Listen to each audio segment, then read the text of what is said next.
ஒரு செல்வந்தனான முதலாளியின் வீட்டில் ஒருவர் காவலாளியாக வேலை பார்த்து வந்தார். முதலாளி தினமும் வீட்டிற்கு வரும்பொழுது ஓடோடிச் சென்று கதவை திறந்து அவருக்கு வணக்கம் சொல்வது அவனுடைய வழக்கம். ஆனாலும் ஒரு நாளேனும் அந்த முதலாளி பதில் கூறியதும் கிடையாது, காவலாளி முகத்தை ஏறெடுத்து பார்ப்பதும் கிடையாது.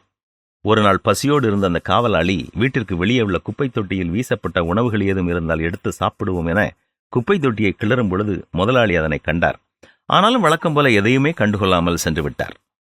அடுத்த நாள் அதே இடத்தில் காவலாளி உணவை தேடும்போது புதிதாக தயாரிக்கப்பட்ட சுத்தமான உணவுகள் ஒரு பையினுள் காணப்பட்டது. காவலாளி சந்தோஷத்தில் எங்கிருந்து வந்தது என்றெல்லாம் பார்க்காமல் எடுத்துச் சென்றான். இவ்வாறே தினமும் அதே இடத்தில் ஒரு பை இருக்கும், அந்த பை நிறைய உணவுப் பொருட்கள் இருக்கும்.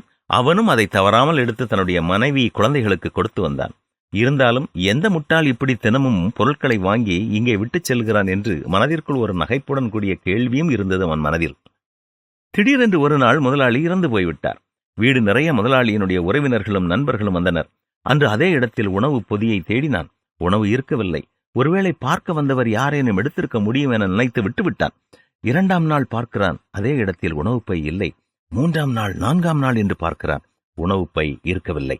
இப்படியே சென்றதால் அந்த காவலாளிக்கு தன்னுடைய குடும்பத்திற்கு உணவளிப்பது பெரும் சிரமமாய் போயிற்று.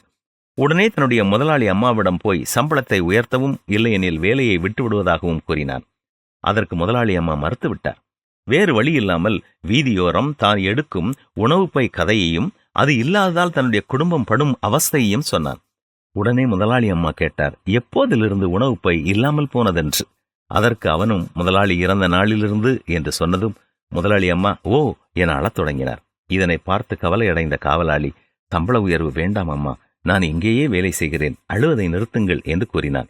அதற்கு முதலாளி அம்மா, அதற்கு நான் அளவில்லை, என் கணவர் தினமும் 7 பேருக்கு உணவளித்து வந்தார். அதில் 6 பேரை ஏற்கனவே இனம் கண்டுவிட்டேன். 7ஆம் நபரைத்தான் இத்தனை நாளாய் நான் தேடிக்கொண்டிருந்தேன். 7வது நபர் நீதான் என்று தெரிந்து கொண்டதும் சந்தோஷத்திலே அழுகிறேன் என்று சொன்னாள். நான் தினமும் தவறாமல் வணக்கம் சொல்லியும் ஏறெடுத்து கூட பார்க்காத நம்முடைய முதலாளியா இப்படி நமக்கு உணவு தந்தார் என நம்பியும் நம்பாமலும் யோசித்தபடியே அவன் சென்றான். நாம் பிறருக்கு உதவி செய்யும் பொழுது அவர்கள் அதை அறிந்து நமக்கு நன்றி கூற வேண்டும் என்று உதவி செய்கிறோமோ?